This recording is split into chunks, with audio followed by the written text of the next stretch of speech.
Hola, nosotros somos 100% fiscal. Mi nombre es Rebeca García. Hoy aprenderé. Y ahora vamos a pasar a un punto un poco más de riesgos. ¿Por qué? Porque vamos con pruebas sustantivas. Entonces, ¿qué son las pruebas sustantivas? Bueno, son los procedimientos sustantivos de auditoría. Se efectúan para responder a la evaluación del riesgo de que ocurra un fraude o un error que sea importante. Obviamente, dependiendo de cada objetivo que tenga la auditoría. Estas pruebas sustantivas se van a efectuar después de una evaluación de control. Entonces, obviamente, a menor control, mayor van a ser las pruebas sustantivas. Las pruebas quiere decir que si la empresa no tiene un control, si la empresa no, pues no tiene bien organizada su operación o sus estados o su contabilidad, obviamente las pruebas sustantivas van a ser más veraces y el auditor las va a poder alcanzar a ver pues más rápido. Vamos a hablar un poco de las pruebas sustantivas y procedimientos sustantivos. Se puede dividir entre procedimientos sustantivos analíticos y procedimientos sustantivos de detalle. Los analíticos puede incluir las razones financieras, que lo que conocemos son indicadores que nos van a ayudar a medir la situación financiera en la que está la empresa o la entidad que nosotros estamos auditando.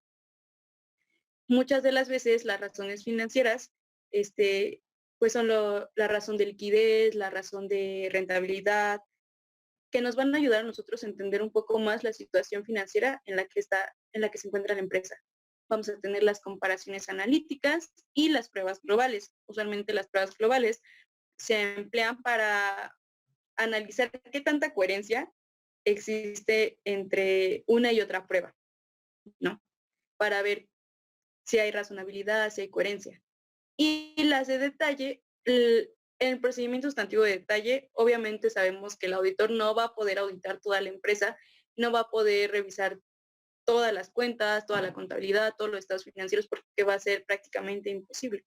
Entonces, lo que va a hacer es que pueda auditar desde una población completa hasta partidas específicas o hasta solamente un muestreo. No sé, únicamente voy a auditar a la cuenta de clientes. Entonces voy a sacar pero no toda la cuenta de clientes porque entonces va a ser demasiado. Entonces únicamente voy a auditar el mes de enero. Entonces va a ser un pequeño muestreo del mes de enero y así sucesivamente para obtener pruebas sustantivas.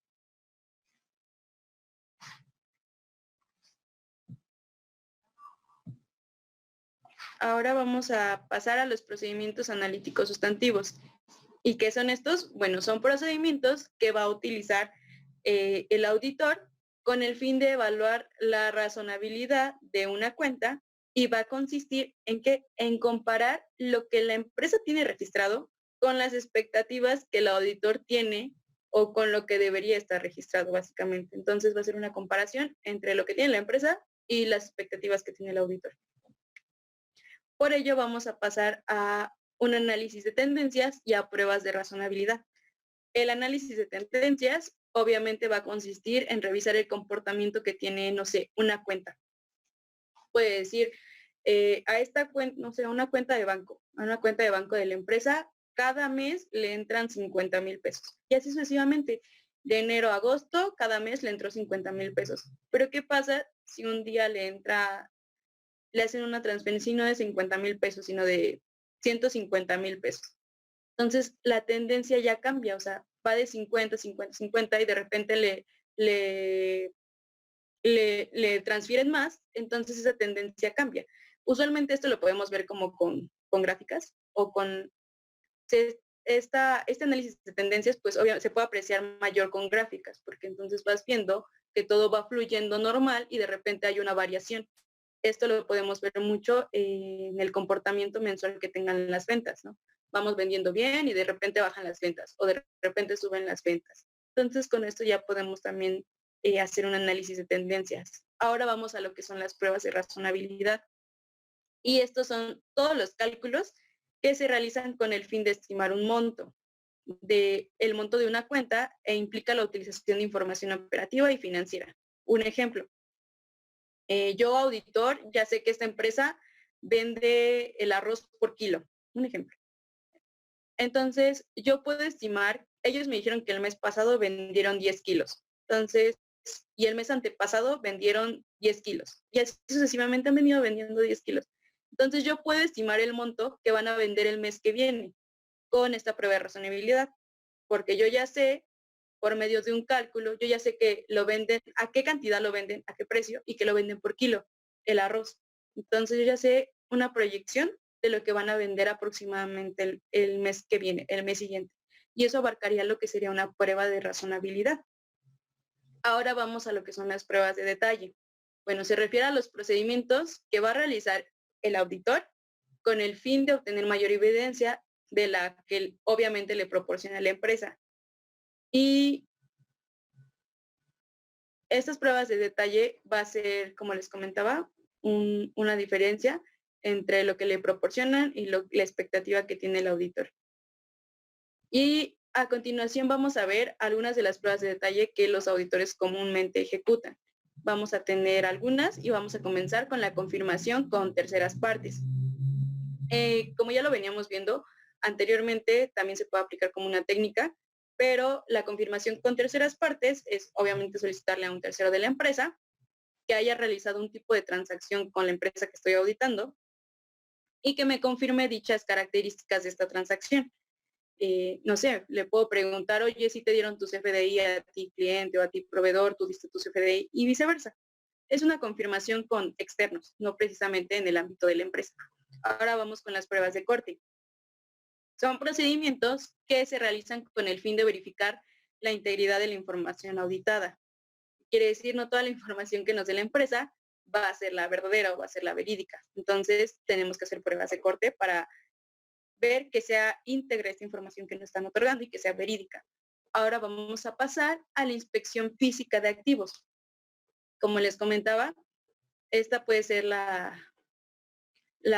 técnica de inspección, que obviamente va a ser comprobar de forma física la existencia de un determinado rubro, que exista, que esté, ¿no? Si lo tienen registrado, pues obviamente tiene que existir de forma material. Si tienen registrada 10 computadoras, tienen que existir de forma material. Ahora vamos a pasar a la revisión de cálculos realizados por el cliente. Esta se refiere a procedimientos que va a realizar el auditor y que buscan verificar la exactitud de un cálculo que realiza el cliente. Revisión de documentación soporte. Nosotros sabemos que toda operación, toda transacción tiene que tener documentación que soporte dicha operación. Y esto va a ser una prueba para el auditor de detalle.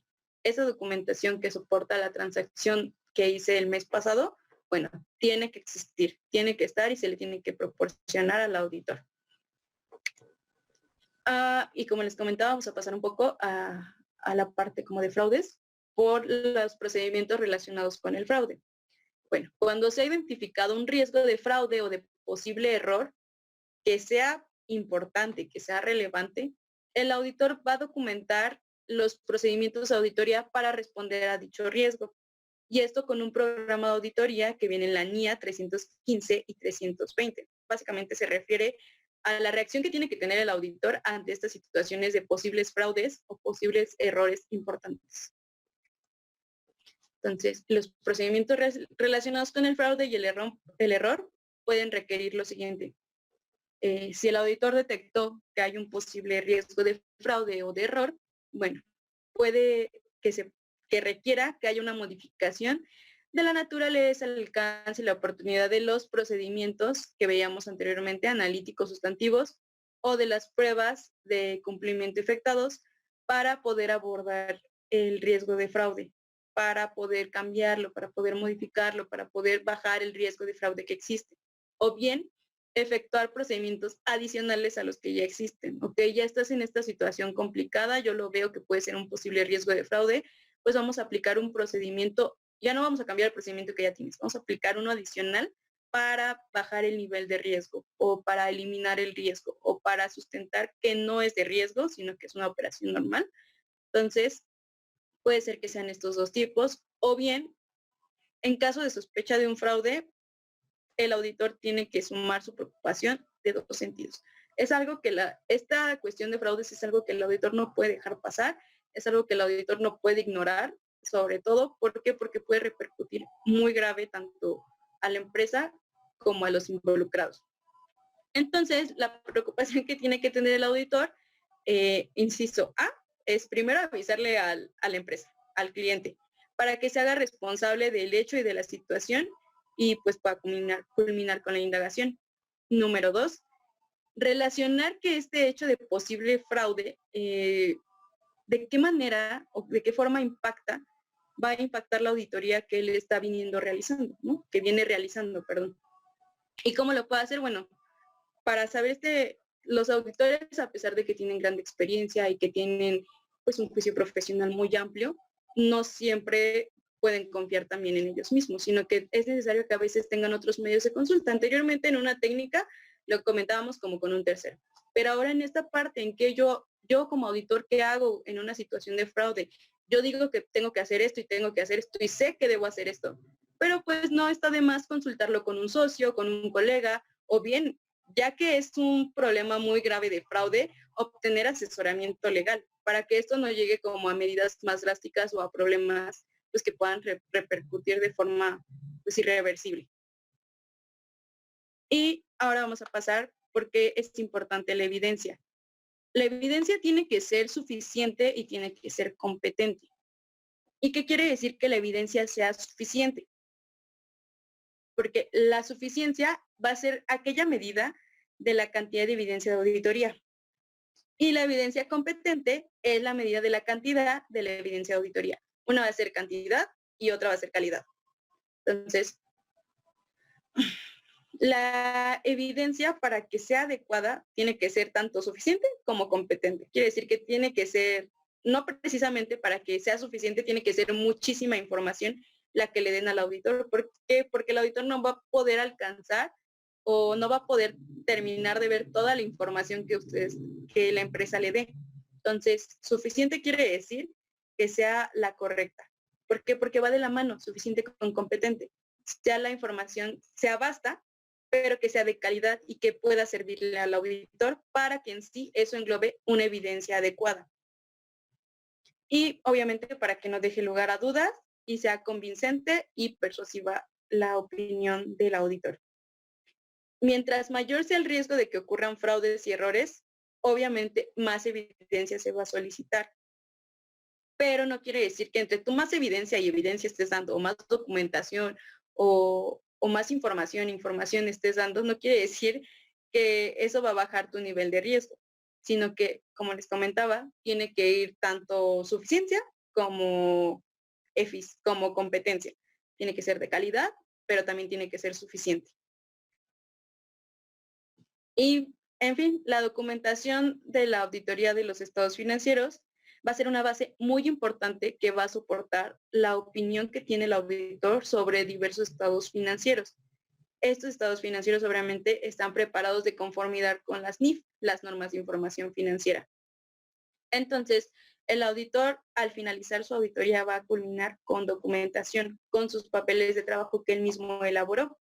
Los papeles de trabajo del auditor es toda la documentación y evidencia que él elaboró, que recabó, que archivó sobre los procedimientos que se aplicaron, las pruebas que se realizaron, la documentación, las declaraciones que hace un momento les comentaba que son una técnica en donde, o la certificación, ¿no? Esa declaración la escribe el auditor, la certifica o papeles de trabajo. Entonces, todo eso es lo que abarca la documentación. Y con eso abarcaríamos lo que serían las técnicas de auditoría de los estados financieros. Muchas gracias por su atención. Cualquier duda o aclaración, escríbenos en nuestras redes sociales. Capacitando para el futuro.